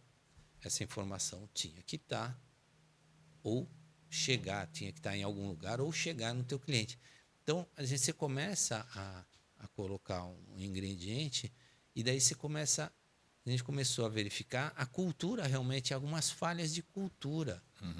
Então, ou você contratou errado, ou você contratou com pouca informação, ou você contratou com informação, mas essa informação não chegou aonde deveria ter chego, né? A gente já chegou a pegar erro, por exemplo, assim, a ficha de verificação de serviço Sei, sim. tem uma tolerância de 5 linhas, planicidade. Até 5 linhas passa, beleza. Daí a minha equipe vai lá e vai aplicar o checklist do cliente, né? Eu não aplico tolerância da Endia, tolerância do cliente. Do cliente. Só que o checklist do cliente, 3 linhas, planicidade. Daí você bate lá e fala assim, ó, deu 5, tá fora. Daí a Elber fala assim, como tá fora? Se a tolerância da ficha de verificação é 5 linhas. Eu falo assim, poxa, mas nem o mínimo, vocês não Você não bateu não compatibiliza 3 com 5. a tolerância sua interna. E não a gente percebeu que assim, não é um ou outro item, não é uma ou outra empresa, é cultural, Uhum. entendeu? Então você tem alguns itens que a gente vê no final que cai na assistência técnica nossa lá, que são falhas de gestão. 2 oportunidades legais em cima disso que você está falando do ponto de vista de uma boa compra. Eu acho que cabe ao bom comprador, por isso que o suprimento está cada vez mais atrelado à estratégia do negócio. A cultura, né? A cultura almoça ao processo, né? É verdade. Ela almoça, ela come o processo. E aí cabe ao bom comprador, primeiro, desafiar sempre o escopo, a definição do que está dentro do projeto. Normalmente a gente tinha antigamente, tem muito ainda até hoje, os suprimentos reativos. Sheet in, sheet out. Ou seja, eu pego e compro. Estava errado? Cara, eu não defini. O problema é de quem definiu. Vai lá na ponta. Começa lá com a engenharia do projeto, engenharia do produto. Mudou. Isso mudou. Pelo menos a gente vem provocando para que isso mude na essência, na cultura da empresa. Pô, doutor, você checou legal isso daqui? Isso aqui está correto? Mas não faz sentido. Você compra 60 vezes por ano essa disciplina. Então isso aqui não faz sentido. Meu, volta lá. Aí o cara volta e fala, meu, com licença. Olha, eu vi aqui que você orçou um negócio, pô, isso aqui não está legal. O mercado não entrega mais, isso mudou. E isso é um ciclo importante que eu acho que é uma oportunidade para as empresas que querem ter um suprimento mais estratégico, mais proativo, que ajude o barco aí na direção que os acionistas, os donos, enfim, querem. Essa é uma obrigação que um bom comprador, um bom profissional da área de supply, de suprimentos, tem que ter. Outro ponto ainda que você mencionou, eu acho que é a relação entre assistência técnica e suprimentos. Porque, de novo, vamos lá. Hoje a gente terceiriza a atividade fim da construtora. Sim. Então eu não tenho 1.500 funcionários CLT que fazem pedreiro, hidráulica, eletricista, armador, carpinteiro. Não tem. Isso é terceirizado, como você mencionou, por conta da precarização da CLT no Brasil hoje, aquela coisa toda que aí, puta, é um fórum de 4 horas só para chegar nesse ponto. Não vai dar para hoje. Então, a responsabilidade pela execução é do empreiteiro contratado. Aí a gente tem a ferramenta que é o contrato, a minuta contratual, escrito, texto jurídico, lá com o famoso quadro resumo, que a gente adora, né? E isso, a área de suprimentos estratégica tem que estar alinhada com a área de assistência técnica. Porque, normalmente, o que acontece nas construtoras? A assistência técnica entra, custeia a falha de execução do fornecedor e suprimentos não volta no fornecedor para falar, meu, doutor, o senhor está multado, eu quero que você vá lá e refaça aquele piso autonivelante, por exemplo. Casos reais, da vida real. Não, mas aí não tinha uma espessura mínima que era de 5 a 7 centímetros, aí trincou, e aí a minha assistência técnica tem que ir lá, quebrar, refazer, sendo que aquilo foi uma falha de execução do fornecedor. Então, acho que esses 2 pontos têm muita relação para que a área de supply seja uma área mais ativa, que realmente economize, que contribua para a margem que os acionistas esperam, porque eu acho que dá para a gente trazer mais próxima uma área da outra, para dizer o seguinte, Ivão, cara, olha só, lembra aquele cara que você contratou que fez lá, por exemplo, o autonivelante lá? Meu, trincou tudo, meu. Ao invés da gente mandar no desespero porque o cliente quer assentar o RC dele, não, isso aqui trincou. Aí você vai lá, A tua empresa mede lá para o cliente, você fala, você tem um arquiteto, você tem um engenheiro, você tem um baita especialista, ele fala, não aceito. Não é assim? Aí, ao invés de a gente ter 100% de aceitação, tem 99, porque aquela unidade, no caso de incorporação, o cara não aceitou. E aí isso gera custo, aí a assistência vai lá e com pessoas, né? E a cultura, que eu falo, é de falta de retroalimentação, que eu escuto muito. O cara não aceitou o piso. Puta, cliente exigente. É. Não é que você falhou, é que o cara é exigente. Entendeu? Então tem essas situações. Eu acho, sim,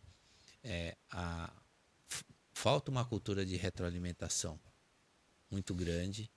O setor de suprimentos, ele tem que ter essa informação para questionar o planejamento até. Faz sentido. Você vê, o planejamento não condiz com a realidade. Agora, para isso funcionar legal, no caso de vocês, por exemplo, o setor de suprimento de vocês, ele é centralizado ou vocês têm um comprador em cada empreendimento e esse comprador é o mesmo que assim como o empreiteiro tem dificuldade de ter continuidade, o seu comprador também tem continuidade nos empreendimentos? Isso depende muito do tipo de obra, Vladimir, é uma boa pergunta. Tem obras maiores, principalmente obras de terceiros, estou falando no caso da MPD, né? Isso pode variar de empresa para empresa. Sim. A gente tem as compras da curva A centralizadas porque elas são estratégicas. Tá. Elas têm, eu tenho que ter escala, eu tenho que ter volume, eu tenho que ter a linha do tempo das obras para poder negociar pacotes maiores.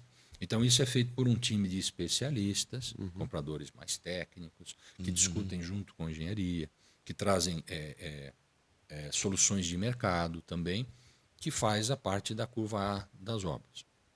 Normalmente, a curva A deve ter aí mais ou menos uns 30 itens ou disciplinas que são responsáveis por 80% do custo da obra. E aí eu tenho outros 6.000 itens que são responsáveis pelos outros 20%. É mais ou menos isso. Claro que depende do perfil e tal, mas em grandes números é isso que funciona. As curvas B e C, elas são curvas de rápida compra. Eu não posso ficar, como você falou, fazendo 4 cotações, equalizando os quadros comparativos de preço desse tamanho, e levando cada linha e discutindo minutas contratuais de 60 páginas para fazer uma curva B, C de obra, né? Então, isso a gente coloca compradores mais rápidos, gente mais, que a gente chama forte de tiradores de pedido, gente que tem uma agilidade de processo mais rápida para poder atender a demanda da obra, né? Que sempre está correndo contra o relógio, a obra já começa... É tudo estratégia, né, Alexandre? É que tem o Mike Tyson com aquela frase clássica, né? Estratégia é muito bom até você Eu não sabia que o Mike Tyson tinha tomar o frase primeiro soco no nariz, né? Então a estratégia... Até o Mike Tyson tinha estratégia. Eu acho que A foi dele ele, né, que era falou isso. sobreviver ao primeiro soco. Exatamente. Mas o dele não devia ser mole, hein? Não é mole, não. A Ele gente lá- sabe como é, né? E tem muito disso, né? De se você observar, claro, a gente tem uma vivência em cima de empresas, vou chamar de grandes, né? A gente tem lá no CTQ um pessoal, uma estrutura muito grande, e você vai permeando pelo mercado, você vai encontrar todo tipo de empresa. Eu tive a oportunidade de conviver com empresas pequenas, médias, né? Empresas típicas de primeiro ciclo da empresa, né? Que é o marido é o engenheiro, a esposa comprava, tinha o 3 amigos mestre. de faculdade. Isso aí, né? A gente convive, né? Com essas situações, que são situações muito diferentes do quando a gente pensa nessa racionalização, nessa abordagem toda, que eu acho que é o escopo da conversa aqui, né? Sim. Mas, de fato, eu vivi, quando a gente vai implantar sistemas de gestão, vários casos acontecem, curiosamente, a gestão em si, certificar a gestão com ISO, com SIAC, né? Todo mundo fala disso, né? Não é o desafio. O desafio é quando a gente chega numa mesa como essa aqui, curiosamente, coloca do lado, sei lá, o Ivo com suprimentos, você, Alexandre, como comprador, né? E, enfim, algum colega de projeto, e a gente descobre que eles têm várias dores para resolver, Sim. tem que discutir a relação, né? Muita coisa antes da gente conseguir falar do produto, porque às vezes a gente percebe que a empresa está num momento Titanic, né? Tem alguém tocando violino, a turma está lá se distraindo com uma série de coisas e a obra está rodando. A obra está rodando. A gente tem várias experiências, né? que descobre lá no final que acabou o dinheiro. Acho que o Alexandre deve ter várias, a gente convive. Aí acabou o dinheiro, né? Quer dizer, tá certo? O que que aconteceu? Ou seja, esse nosso papo aqui é muito interessante, mas ele parte de uma certa premissa que eu percebi já. Tem gente que nasceu para liderar grupos, para tocar coisas grandes. Tem gente que, de repente, é um bom seguidor. E esses papéis se confundem muito. E esse estilo da pessoa permeia pela empresa, que é natural. Isso é natural. A MPD, eu convivo lá bastante tempo, décadas, né? E é muito clara a maneira como eu vejo a liderança da empresa, primeiro que vive o negócio, né? Sim. Né? E isso é percebido. O Ivo é jovem na empresa, jovem assim, né? Quantos anos, Ivo? Estou com 3 anos e meio de 3 anos e meio, exatamente. A gente, 3 anos e meio não é nem um curso de engenharia. É rápido. É rápido, mas ele percebe que a empresa vive, os donos vivem a empresa, né? Sim. Isso é muito comum no nosso setor, né? É curioso isso, né? Ou é uma característica, eu diria. A gente tem poucas empresas assim que são lideradas como uma multinacional, que a gente chega lá. Sim. Meu O filho, senhor meu filho trabalha numa multinacional, aí outro dia ele falou, não, ela foi comprada, né? Falei, que interessante, né? Comprada. É. Quem é o dono, né? Pois é o fundo, não sei o é que, o um negócio. E daí, né? E daí? Não, e nada, não aconteceu nada. A gente dá... E vamos em frente, é um negócio diferente.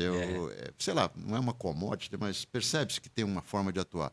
A gente não, essa situação tanto para mim. Então, quando a gente senta com a turma, como eu falei no início, e começa a falar, muitas das dores são da cultura dos donos, que são imediatistas. É um pouco a experiência da vivência da obra, porque a gente sabe que a obra não tem rotina. Todo dia tem uma alegria, né? Provavelmente, enquanto a gente está conversando aqui, em alguma das nossas obras, algum empreiteiro sumiu, alguma coisa caiu, No final do ano, então, meu Deus do céu. alguém está discutindo Aquela baita produtividade cadê do dia a 15 ao turma dia que vai. 1º, Exatamente. 15 o de pessoal dezembro ao dia 1º. vai voar para a Bahia, né? Agora ele vai voando. Vai voando. Vai para a Bahia no dia não sei o quê e Mas- volta quando der. Então, tem toda essa situação que eu não sei nem se tem férias coletivas ou tem um. Né? É Mas interessante. isso que eu falo da cultura da industrialização. É até a cultura da estratégia. Você realmente utilizar os departamentos como departamentos Pensar dessa estratégicos. maneira, né? Pensar Pensar dessa maneira. qual que é a informação que é importante o meu departamento ter para que eu possa desenvolver melhor meu trabalho. Será que a informação lá fechada, as 7 chaves da incorporação não tem que estar aberta para a gente começar Isso aí. a conversar, para a gente trazer isso daqui do planejamento, a retroalimentação, entendeu? Olha, você viu que esse formato de contratação não funcionou nessa obra. Dá para fazer diferente? Não. Replica.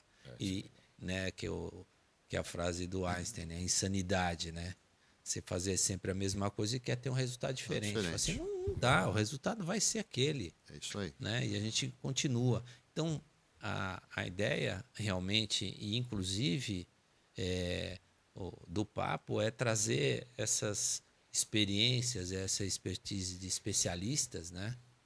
Para quem está começando a empreender ou tem aquela empresa menor, de tentar, às vezes até a empresa menor é mais fácil de implementar algumas Mais estratégias. ágil, mais rápida, menos engessada. Exatamente. Eu acho que a gente fica nessa de industrialização e a gente perde a mão de como começar, porque você comprar uma máquina que faz coxinha não te faz uma fábrica, uma indústria de salgados. Você não sabe comprar, não sabe armazenar farinha, não sabe vender, não sabe nada, só tem uma máquina que faz coxinha. A máquina não de é? coxinha é um bom exemplo. É. Era do meu irmão. Meu irmão tinha uma máquina de fazer coxinha. Aí, tá vendo? Era brilhante. Ele falou: olha, não, a gente vai fazer a coxinha, sei lá. Eu me lembro dele contando isso. E ele era engenheiro da área automobilística mecânica, hein?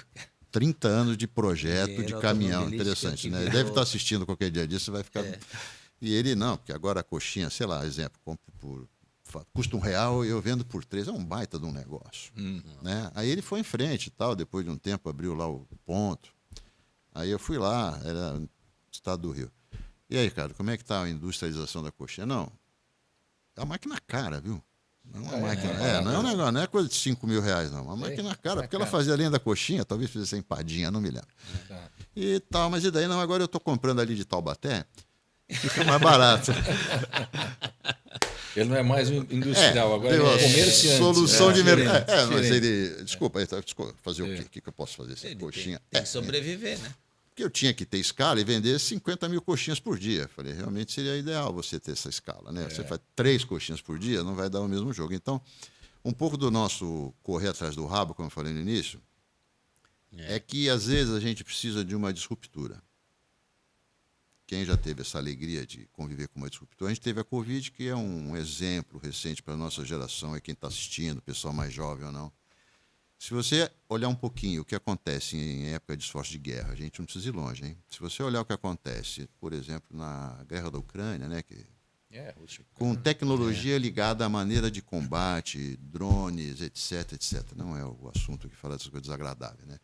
Mas a necessidade é um grande propulsor. Mas isso impacta a cadeia de suprimentos. Cadeia de suprimentos, Isso impacta que a cadeia de impacta no suprimentos. projeto e, na verdade, ou eu me mexo já, ou vai complicar.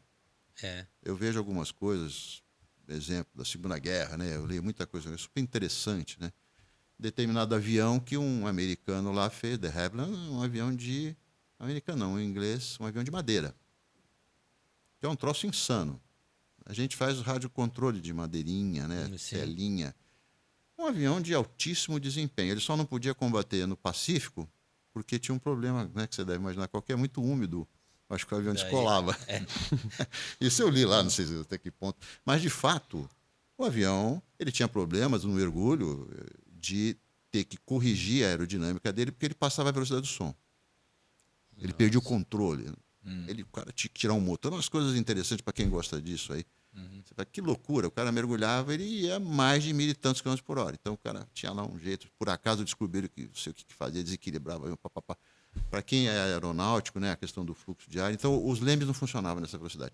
O aviãozinho, que não era aviãozinho coisa nenhuma, tinha 2 motores superpotentes, um monte de metralhadora, era uma coisa louca lá, que escapava dos pilotos alemães. O avião era tão rápido que ele, na verdade, o negócio dele é passar e sair fora. Como o cachorro pequeno, né, na briga, né? O grandão não pega, sai fora, contorna, e ele voltava.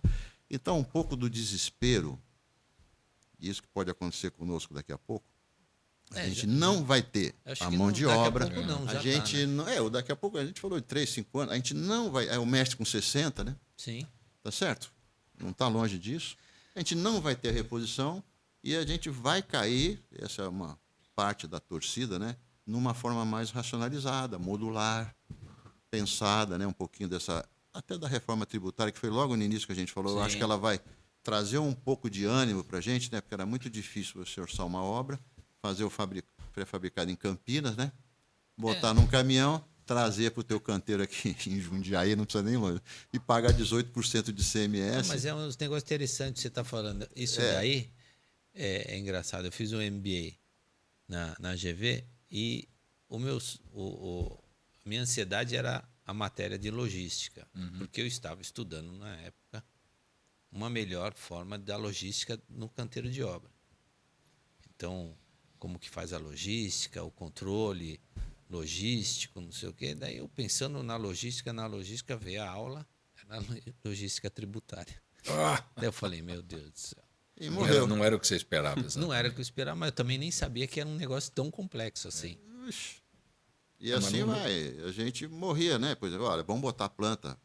Bom, não tem espaço. Nós faz de conta. Se pudesse bater o pré-fabricado. E muita gente boa montou fábricas de pré-fabricados para determinados componentes e tal, né? Porque é uma loucura, tudo rema contra nesse sentido, né? O ambiente de negócio, acho que é uma palavra muito abrangente, mas o ambiente de negócio nosso, ele é muito diferente das experiências australianas. Esse papo que eu tive com o primo da Adriana, né? Vendo o vídeo, ele me contou de como a gestão americana, vamos falar assim, do ambiente econômico americano, obras na Flórida. É muito interessante, Alexandre. De repente, um dia, se quiser, até um tema para vir aqui, te convidar o Dado aqui para vir falar para você. Porque você olha e fala, meu Deus do céu. Ele deu um exemplo assim, eu não recordo do detalhe, né? Mas ele falou tipo assim, olha, se a gente tiver que chamar um fornecedor e por acaso mudar a gestão completa da obra, a gente chama os fornecedores, acerta com eles a ruptura do contrato e reinicia. Isso tudo em 30 dias. Nossa. que é um pouco do mercado de locação. Não sei se você já viu lá, eu vi um vídeo, o cara explicando o mercado de locação. Né? Por que o mercado de locação é tão forte lá?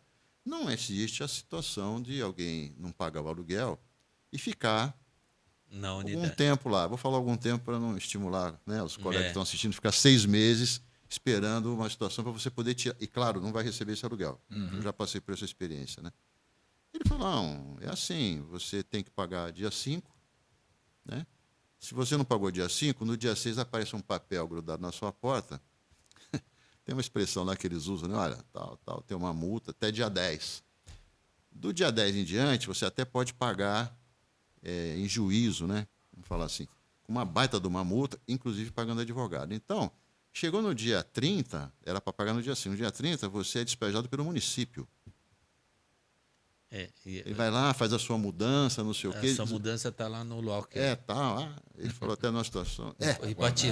E para tirar as suas coisas do locker, você tem que pagar o locker. E assim vai, como se fosse um carro que é guinchado, né? Tem uma situação toda. A segurança jurídica para você ter um investimento num produto imobiliário para locação, no caso deles lá, é muito diferente. Muito aqui a gente diferente. sabe, né? Não precisa dar exemplos, aqui a gente tem outra abordagem, outras situações, e muita gente usando a regra, né, de maneira inadequada. Isso impacta tudo. Se a gente voltar para a questão da contratação, voltar para as questões de negociação, de planejamento, de horizonte de obra, você percebe que a gente vive o hoje, né? Quem tem um horizonte, que nem você falou, uma previsão de lançamentos de 3 anos, é uma minoria, né? A gente tem o planejamento, mas a gente sabe das dificuldades. Não, olha, Então, mas se a gente olhar muda, um pouquinho, só fechando, eu acho que isso é muda cultura. juros, muda isso, muda aquilo, É. a gente recolhe, a gente acelera, parece, né? É verdade. Tudo isso esse ponto é importante. para porque, imobiliário, às né? Vou vezes, falar você só de tem- imobiliário. Imobiliário e incorporação.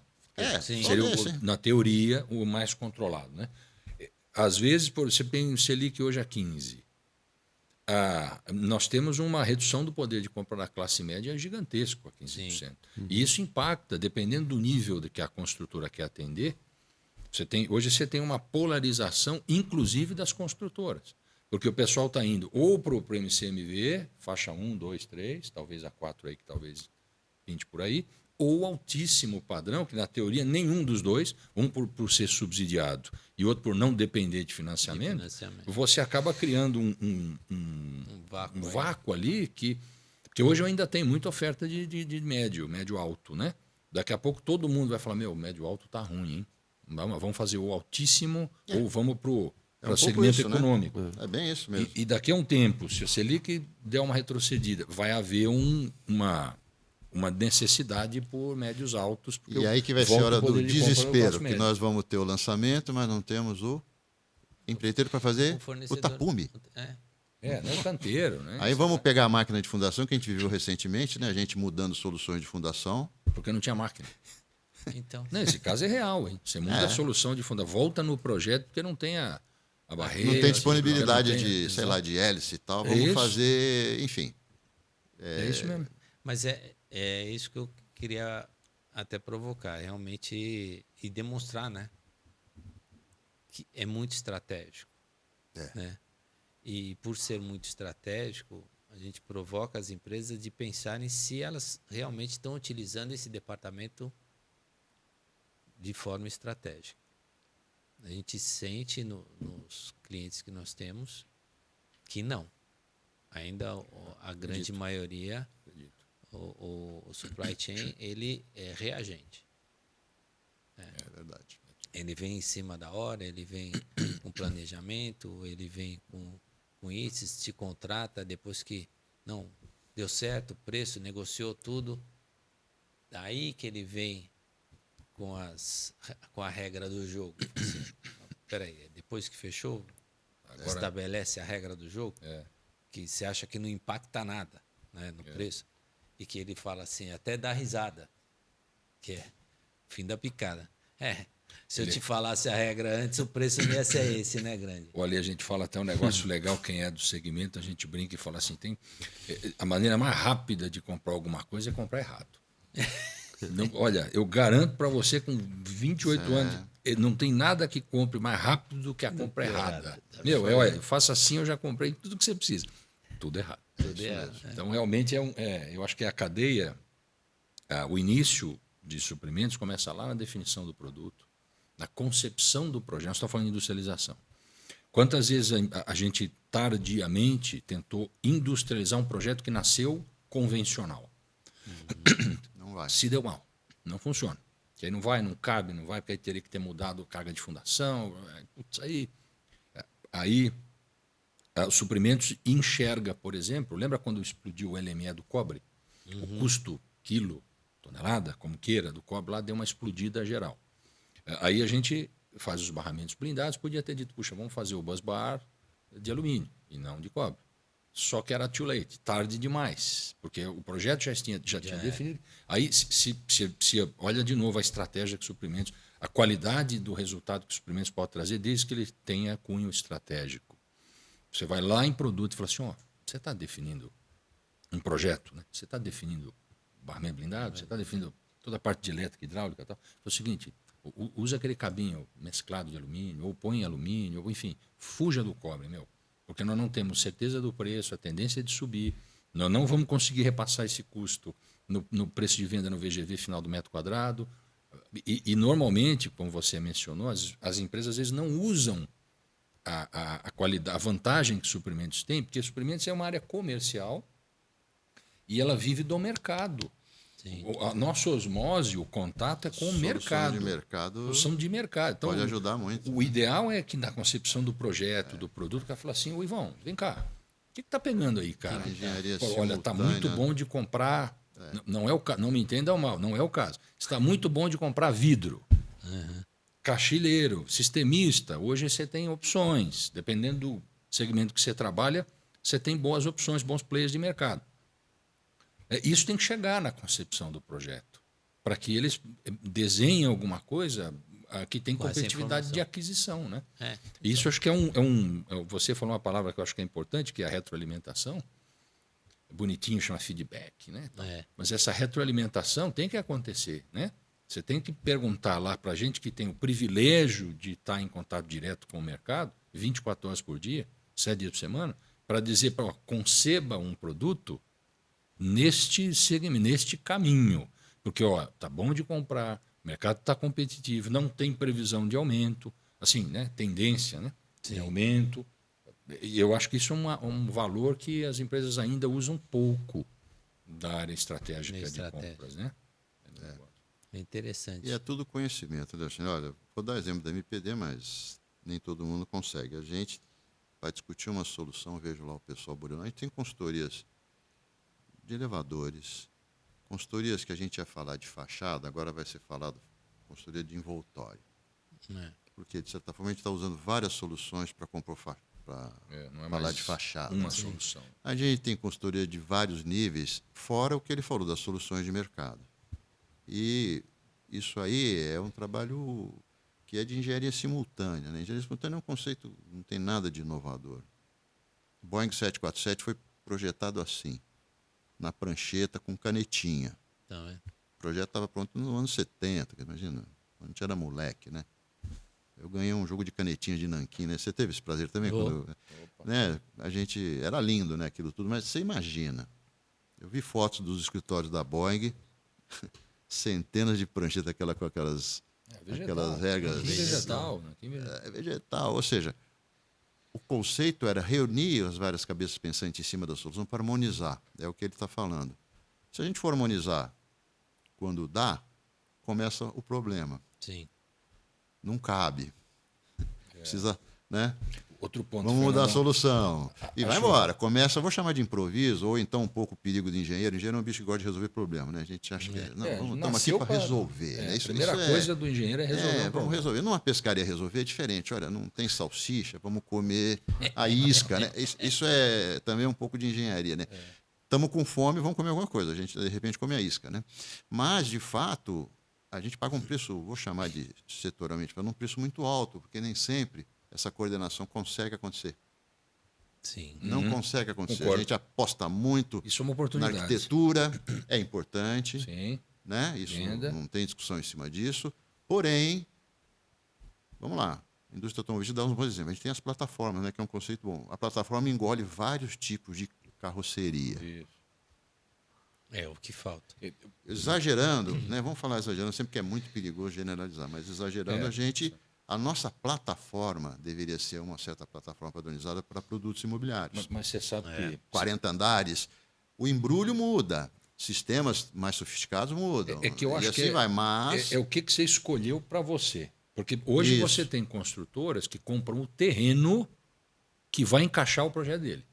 Sim.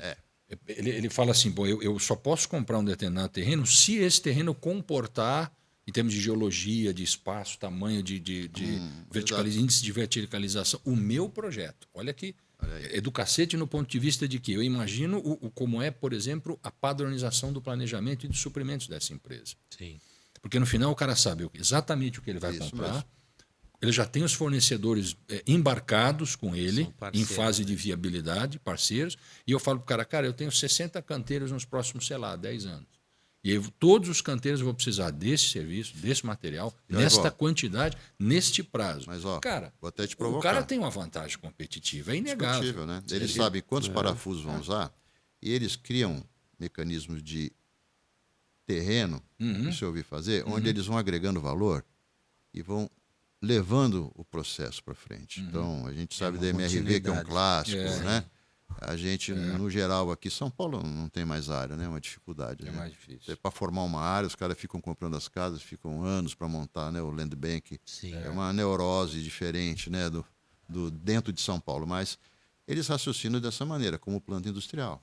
O produto está definido e a gente vai, sei lá, até eu já vi as ferramentas deles operando, vamos jogar quantos conjuntos de prédios a gente consegue pôr nesse espaço aqui, né? Vamos falar assim. Viabiliza ou não viabiliza? E aí sim ele vai para a área, fazer a parte monetária do negócio, porque o produto está definido, como se fosse realmente um automóvel. Sim. Ele tem lá a plataforma, está pronta, que tipo de acabamento eu posso dar. No caso deles nem tem muita discussão, porque trabalham numa certa faixa de renda, né? É. Então a gente tem as duas pontas hoje trabalhando com muita destreza. O pessoal do baixo custo, né? Não sei se é tão baixo assim, mas o produto popular, que tem um incentivo muito grande governamental, que é o que está girando muito dessa demanda toda de materiais de construção. E a outra ponta lá em cima, porque é quem pode comprar, pagar 2, 3, 5 milhões numa unidade, né? Tem números até maiores, né? É uma coisa muito específica, é nicho, né? Não dá para comparar. Mas essa faixa intermediária, hoje a gente sente a dificuldade. Eu não vejo a MPD lançando produtos de 1 milhão, 2 milhões de apartamentos há algum tempo. Mas eu acho é que a a gente preparação não vê por aí. da estratégia para estar preparado O para produto quando é mudar essa desenhado, situação, né? esse ciclo. Desenhado passar. para aquele perfil de cliente, entendeu? Sim. Mas eu não inviabilizei a questão Acho que de... você tem que escolher onde é que você quer estar. Né? É. Qual é a estratégia do teu E aí- negócio? Né? Você vai focar no segmento econômico, você vai focar no... Dada a especificidade do setor, é muito difícil você ter gente que vai bem em tudo. Não dá. Né? Você tem, Exatamente. né? Não é fácil, não é Nem tranquilo. consegue, né? Mas Foguete, você vê, o Elon Musk faz lá aquelas coisas, né? Recupera o foguete. Um grande paradigma, né? Porque um lançamento perdia tudo, né? sim. O cara recupera. 80% do custo do lançamento é o que perdia. Já pensou? Tem o combustível, que não sei mais, enfim. Hoje ele baixa, cada vez que aquilo. Se quebrar a cada 5 vezes, né? De vez em quando cai no mar, sei lá. Quando tem um vídeo aí de um estourando. Explode, tem umas coisas que acontecem, porque aquilo é um foguete, né? Fala sério, é um rojão gigante, né? A gente acende o pavio e torcer para tudo Pra dar certo. dar certo, né? A gente não trabalha com foguetes, mas o nível de investimento, o nível de risco é muito diferente do que a gente está falando aqui. Só que aqui a gente vive no nosso ambiente de quanto que é a margem? Então, 7. Tem aquela história do Chico E Anísio, olha né? lá, hein? Como é que era a piadinha dela? E o salário. Então, a gente assume algumas exposições de risco fantásticas, né? também acho. Perto da margem que a gente tem. Também acho. São corajosos. Somos corajosos. Não me- Mas é uma situação, ou se faz assim ou não se faz nada. O que você acha, Alexandre? Tem que ser otimista no extremo. E uma verdade é absoluta. Vai continuar a demanda por moradia. Ixi, Vai, porque isso daí. Como ela vai ser construída, a gente não tem totalmente certeza. Não. Mas que vai precisar delas, vai, né? o pessoal vai morando. Vai morando. Não tem jeito. Né? Pessoal, o papo foi muito bom. Tem mais conversa ainda, Sempre, né? É. A gente tem que chamar eles de novo aqui. Sempre tem assunto. É Sempre porque é um a papo gente planeja falar de suprimentos, mas acho que o exemplo do papo mostra até como a gente está evoluído. A receber vocês aqui com uma capacidade de falar desde a parte da incorporação, tributação, assistência técnica e tal, a gente às vezes parece que foge Do tema, do né? tema, mas é por causa disso, por causa da capacidade que vocês têm, É que da tá visão tudo- que tem, né? É que Tudo uma vai coisa só, um prato de espaguete, né? porque Embora a tá- gente tente nós fazer o estamos dentro de fiozinho um sozinho. sistema, né? Exato. Porque se a gente fosse falar de estrutura, processo, metodologia de compra, meu, ia ser... Virar um cursinho, né? Exatamente. Eu não sei se o nosso ouvinte, o nosso espectador, quem consome o Papo de Engenheiro, se ele realmente quer uma receitinha de bolo, Não, provavelmente isso não vai mesmo. atender a E demanda não existe, específica né? dele. E Não dá, não existe. tem. A gente joga as ideias, né? A ideia E muito é a troca da experiência, realmente. é fazer, é tentar provocar reflexão. Isso. Não existe um caminho só certo, né? Tem os desafios, eu acho que os desafios são certos. Esse aí, não, Sim. quem Esse está não- assistindo ou quem está na mesa aqui sabe que vai acontecer problema. É. Mas A o recado é bem certeza do é que Ivo vai mesmo. mudar. O Ivo deu o recado básico, que é aquele: inovação atropela a gente. É. Nós temos um privilégio, vou fazer assim, né? Um privilégio de não ter o exemplo da indústria automobilística na orelha, tá certo? Em 2 anos vem uma BID da vida aí, se instala Olha só. aqui, bota o Nossa. produto no mercado por um preço menor. A gente não tem o risco de repente, baixar aqui uma companhia chinesa e começar a fazer programa Minha Casa Minha Vida. É. Acho que a gente não tem, porque pode ser que então. aconteça, não podemos Eu fico ter mais no certeza acho de também, nada. não dá para ter certeza disso. Não dá para ter certeza de nada, né? Nós Mas fomos lá para a viagem do Japão, a gente foi numa fábrica, as Ó. casinhas saíam Prontas. prontas. É modular? Era modular que você viu lá? Não, Não é modular. não Isso é aí. modular. E a casa saía pronta do jeito que você queria, com o projeto que você queria. e assim, E internamente com acabamento e decoração do jeito que você queria. Enxoval Era um pronto. negócio Até cama tinha, impressionante. né? Tudo, tudo, tudo. Mas aqui no Chile, se eu não me engano, a construção modular já ultrapassou a construção convencional. É mais de 60% já é modular. Até porque ela Tem tem fábricas. uma resistência a abalos sísmicos maior do que a convencional, o que para o chileno é uma categoria importantíssima. já, né? não, é o certeza. dia a Pra dia eles deles lá. lá, né? De vez em quando balança aquilo tudo. Mas isso é muito. A gente, eu Nossos fico muito balanços feliz. não são sísmicos, mas balança. Não, Nós balança temos no os nossos bolso, terremotos. balança- né? os nossos Né, são que- diferentes. Os Quem falou que balanços no são Brasil não enormes. tinha terremoto, falou, meu amigo, fica aqui uns 2 ou 3 anos, você vai ver. Balança pra caramba, viu? Mano?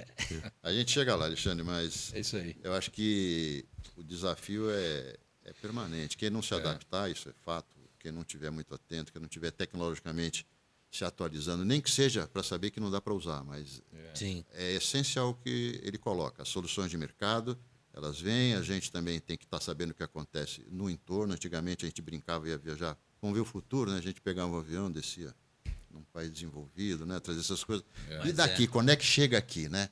Mas a ideia de trazer do papo pessoal com experiência, expertise, né, vivência, é porque você tem aquela situação. Errar é humano. Mas- Aprender com os erros, você é uma pessoa que mostra inteligência. Quando você aprende com seus erros. Agora, você é um gênio quando você aprende com os erros dos Dos outros. outros. É, lógico. É isso aí. Então vamos buscar isso daí, né, Vlad? Esse é Obrigado permanente. pelo papo, obrigado pela presença Obrigado. de vocês, né? Obrigado a vocês. Vlad? Isso aí, obrigado mesmo. Não, a gente que agradece. E, claro, a gente tem lá na MPD muita gente bacana para compartilhar experiências. Não, Enfim, é vamos um buscar. privilégio estar aqui, atender vocês, né? Claro, convívio nosso lá de CTQ extrapola tudo isso, que a gente trabalhava com as normas. Tem um monte de situações, né? É. O experimento, né, que a gente tem lá com as empresas falando das suas dores, né? É o melhor aprendizado que a gente tem. Eu acho que Com certeza. trazer dores aqui ajuda a gente a E parabéns pela iniciativa perceber. de Exatamente. tocar na ferida, de provocar o mercado, de provocar Isso aí. os engenheiros, os profissionais ligados à área. E parabéns para vocês. Tá jóia. Valeu, Obrigado. obrigado. Valeu. Ó.